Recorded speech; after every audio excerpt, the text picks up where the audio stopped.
Wal ithmu ma haka fi nafsika wa karihta an yattali'a 'alaihin nas. Sementara kalau sesuatu yang tidak baik itu apa? Membuat hati ini bergejolak dan jiwanya nggak tenang.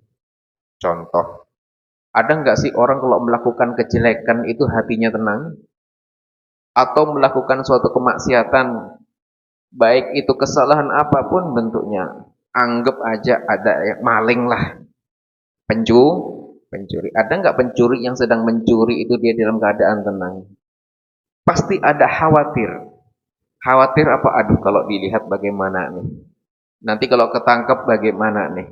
Nanti kalau di penjara bagaimana nih? Pasti ada kekhawatiran.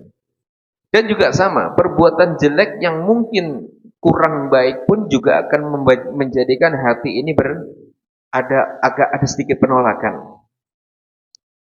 Coba kalau ditanya, orang ngomongin, anggap aja ada orang yang ngomongin tetangga. Sebenarnya ada nggak sih hati di dalam itu sebenarnya kayak ada takut-takut gitu sebenarnya? Pasti ada.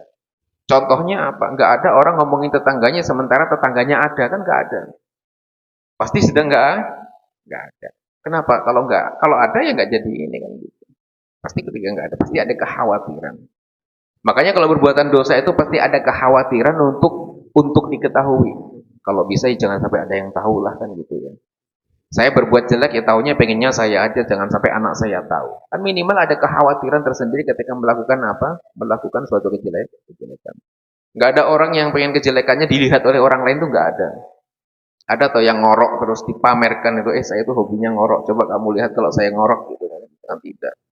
Bahkan mungkin ditanya gimana tidurnya? Oh, masya Allah tidurnya idep tuh. Tidurnya idep, masya Allah tuh. Nggak taunya kalau tidur jalan sendiri, tahu-tahu bangun udah di kebun gitu.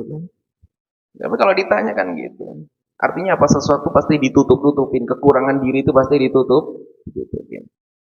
Habis ngomongin tetangga 1 jam, ibu tadi ngomongin saya ya enggak, saya enggak ngomongin ini kan pasti. Jadi kejelekan itu fitrahnya itu tidak ingin diketahui oleh siapapun. Dan siapapun yang berbuat jelek juga tidak berharap nanti anak saudara yang lainnya mengikutinya itu enggak berharap. Anggap aja ada orang yang profesinya sebagai maling contoh. Apakah ada yang cita-citanya saya akan besarkan anak saya lebih hebat dan lebih sakti malingnya daripada saya kan gitu. Kan tidak ada. Sehebat apapun orang di dalam kejelekan, maka tidak ingin anak atau keturunannya melakukan yang sama. Harapannya apa ya? Anaknya baik, walaupun orang tuanya tidak baik. Saya tidak bisa membaca, ya saya pengen anak saya bisa baca. Saya nggak lulus sekolah, harapan saya anak saya bisa sekolah semuanya. Itu adalah harapan. Jadi pengen merubah yang lebih baik, dan itu adalah fitrahnya seseorang. Makanya di sini apa? Di saat sesuatu itu membuatkan hati kok ragu-ragu, pasti di situ ada yang tidak baiknya.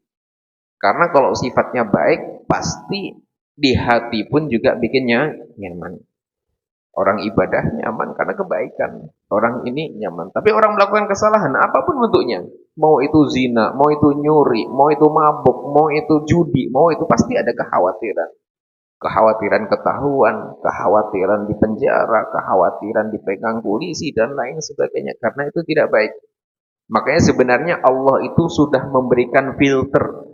Di dalam hati itu udah dikasih apa? Alarm tuh. Kalau baik, tenang hatinya. Kalau nggak baik, deg-degan tuh. Secara apa? Secara naluri.